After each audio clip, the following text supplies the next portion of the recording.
I'm live. Mark, come over and join me quick. All right, we're Yay! back again. Back again for another session. This time with Charles Sterling. That's me. That's this guy. Now, if you don't know Charles, he owns globally the entire Power Platform community initiative from Microsoft's perspective. Am I right? No, that's not right. I actually share that. I actually have some great coworkers. John Levesque owns Flow. If you guys haven't followed John Levesque, please do that. He is a ton of fun. Clearly, probably raising hell somewhere in Orlando right now. And a dear friend of both of ours, Purban Patel, owns that for all the dynamic space. And then standing right over there, we've got Sandy Rubis. You need to get Sandy on the call. Okay. She kind of looks after the online portion of Power BI. Yep. And then Kelly Kai, gorgeous friend of mine from Australia, owns the MVPs for Power BI. Wow, okay. So we've got a cast of characters for Power Platform. Charles Lamania is invested in this like nobody's business.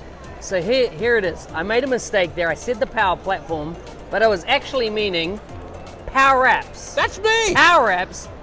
He is the global owner of Power Apps from a community perspective. I will go with that. Right. And I do share it a little bit with Brian Dang, but he's more focused on education.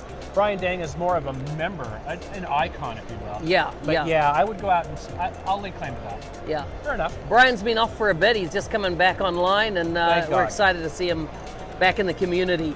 Tell us, when you look at the next 12 months, or let's stick with FY20, what are the big things that you have been involved with around initiating around the world for the community and Power Apps?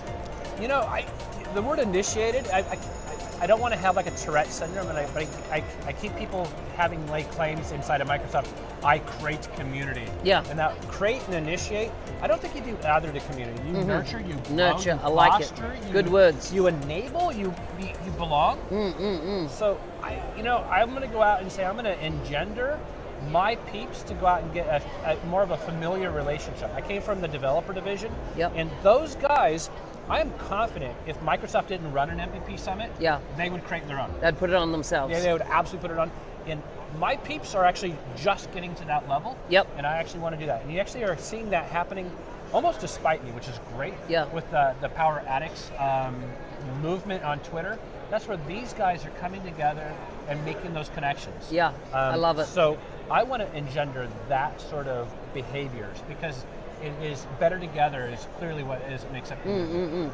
Can you tell us a bit about the tooling that Microsoft provides for community? You know, there's some community portals. Can you break down what they are and kind of how people, if they're listening to this, if they want to get started in Power Apps, get involved in the community, not so much the tooling as in the software that we're all using, but actually how do they get involved in those Microsoft assets out there? What are they that they can start actually learning, connecting, and growing their own communities? Yeah, it's kind of topical. I don't know if you picked that one because of Brian Yates, a friend of ours, email. You may not even have seen it. Sorry, I didn't see it. He went out and sent out email last night, and he copied a whole bunch of the MVP list going, oh my God, Meetup is raising their prices up $9. I don't know if you guys saw that. No, I didn't see it. I'm looking at Steve, by the way. Steve's behind the camera, and George is right next to him. Yeah. And he's like, what are we going to do? It's like, this is a non-issue for the Power Apps, the Flow, the Power BI, and the Dynamics communities because you can go to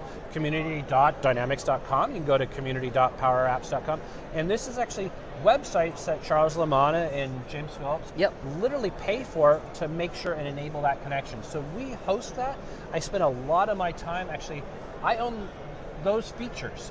People don't realize that I'm a feature PM for that website, and all of the user groups are enabled through both that and our friends at Dynamics Communities. So as a user group leader, if they want a web presence or if they want to go out and interact online, it's not a dime out of their pocket, and we're actually bending over backwards to make sure that is an experience they wanted. I've actually spun up 2 or 3 new galleries in the last 3 weeks. Wow. So if you go, if you want a sample or if you want a video or if you want to know, you get your component, whether or not it's a Power Apps component or so we have PCF, which is correct. The Power Apps component You're framework. giving away a pub quiz question from later today. Hopefully no one's listening. It's going to be in the pub quiz. Okay, I'm going to remove that. But if you want to know where these samples are, we have these galleries where people can upload them, including the dev team. So, oh my God, we've got, I don't know, hundreds of samples for you to go out and do, and we actually create more galleries for you to go out and find specific samples. Yeah. Now I notice in the community there that you tend to be releasing a lot of the announcements, a lot of the, you're publishing on a blog post there quite frequently. How often are you actually publishing something up there yourself? It's the Power Apps blog has actually run into a problem. I don't know that I've ever run to a Microsoft. I'm just celebrating my 27th anniversary at Microsoft. Wow, and 27 years. Yeah. I wasn't even born 27 years ago. In your dreams, and that's cute. I like that. I want you to continue that vibe. Yeah. So the blog, the reason the problem I was talking about is you don't typically want to actually do publishing on Saturday or Sunday. Yeah, exactly. There's just not a lot of traffic. People are thinking about family and loved ones and going out and sleeping. I remember sleep. Yeah. We used to do that before we got to Orlando. I prefer scuba diving. Yeah, we'd go out scuba diving. I'm a big scuba diver as well, and we've actually run out of for a lot of the weeks. We've run out of the Mondays through Friday. Yep. So you actually find that we are now. I think I've done like 4 or 5 blog posts on Saturdays and Sundays. Yeah. Because the Mondays through Fridays are already booked. So we actually are seeing in the online community a 30% month-on-month growth. Wow.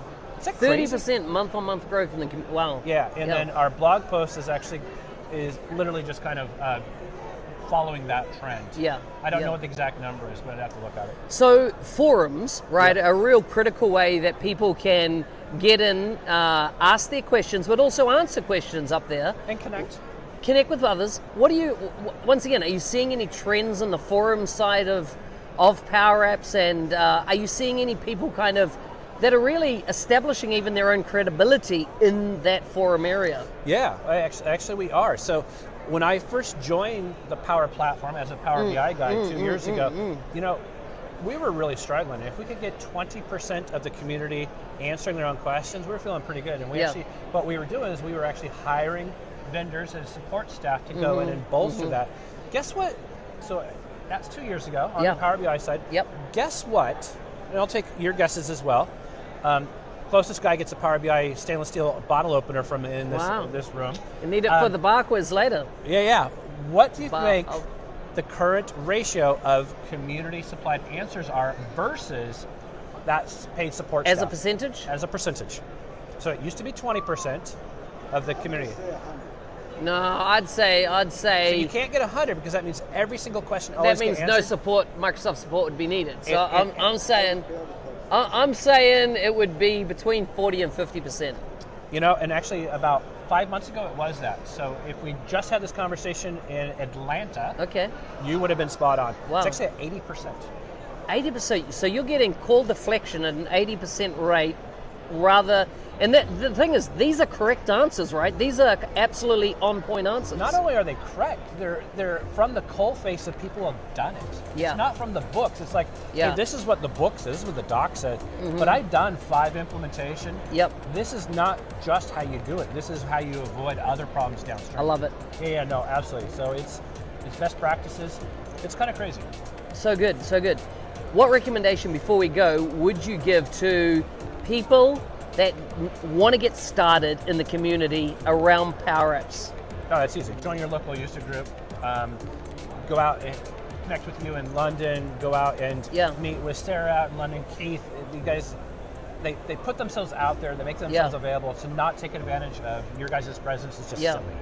What about, I'm going to extend on this slightly because you said this on Twitter the other day, which is fantastic, and I asked a follow-up question. That was an interesting thread. Yeah, which the reason I knew the answer, but I was wanting kind of to get people to engage on what you were saying and drill a little deeper, because it's easy for us in the Western world to engage in community, but what happens to, I'm not seeing across that equator area, whether it be Africa, whether it be Asia, those regions don't seem to have a strength of community in our space that we're working in, but there seems to be a desire, but there seems to be, I don't know, what are your thoughts there? So, when I was based in Australia, I certainly saw places like, Korea didn't have as many, but the size of the gatherings were quite a bit larger. But for Power Apps, I do see a little bit better geo distribution. Like one of our, our hotspots right now with Brian Dang and Hiro and Taki, those guys, it's Japan. Japan, Look at all those samples coming out of Japan now. Yeah. So I think... You just gave another pub quiz. Oh, shit. Did sorry. Can you bleep that out? That just went live. Okay. Yeah. Sorry, Mom. At least it wasn't the F-bomb. So it is getting more geo-distributed. Yeah. And clearly, one of my call to actions is, go out, meet at a pub, meet at a park. Exactly. Find your friends. And if running a formal user group is actually the path forward, let other people know so that way they can enjoy your company. I like it. Charles, thanks again. George, Steve, Cheers. Mark, clearly, thank you very much for having me.